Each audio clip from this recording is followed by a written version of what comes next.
Hello दोस्तों, कैसे हो आप सभी। आज मैं आपके लिए कहानी लेकर आई हूँ पड़ोसी धर्म।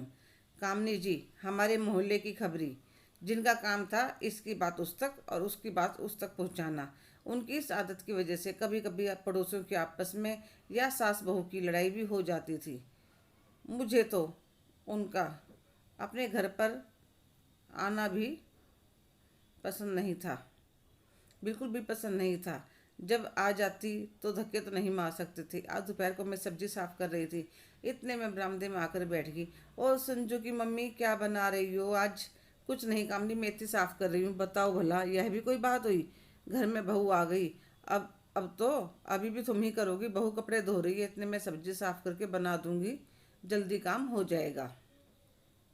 अरे संजू की मम्मी, तुम्हें पता नहीं है, वह 5 नंबर वाली। कल मैं थोड़ी चाय पत्ती लेने चली गई तो देखा रसोई में बर्तन साफ करने लग रही थी। बताओ क्या जमाना आ गया, बहू के होते हुए बर्तन मांजने लग रही थी।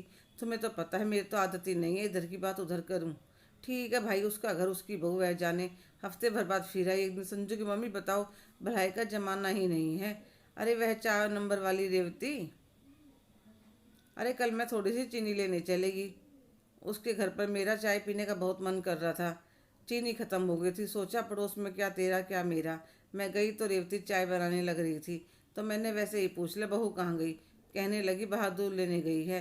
तो मैंने तो ऐसे ही कह दिया, मैंने तो अभी उसे गोलगप्पे खाते देखा था। सास बहू लड़ी आपस में, नाम मेरा बदनाम। बताओ। तो बहू कहने लगी, आंटी जी आपकी वजह से हमारी का सास बहू की लड़ाई हो गई। मैं तो पड़ोसी धर्म निभा रही थी, तो मैंने आज भी कह दिया। कामनी, तुम भी अपने बेटे की शादी क्यों नहीं कर लेते। उम्र निकलने लग रही है, तुम्हें पता नहीं है। संजू की मम्मी, मेरे बेटे के लिए रिश्तों की लाइन लगी है, पर मुझे तो बहुत ही संस्कारी, पढ़ी लिखी, गुणी लड़की चाहिए। मेरा बेटा भी तो कितना सुंदर संस्कारी है। उसके बाद 1 महीने तक दिखाई नहीं दी। एक दिन मैंने पड़ोसी से पूछा, क्या बात आजकल कामनी जी दिख नहीं रही।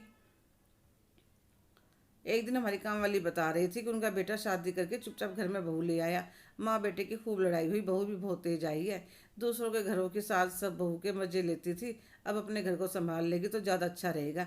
एक हफ्ते बाद मेरी बहू की मायके से काफ़ी मिठाई आई थी, तो मैं थोड़ी सी कामनी के लिए यहाँ देने चली गई। मेन गेट खुला था तो मैं अंदर चले गई।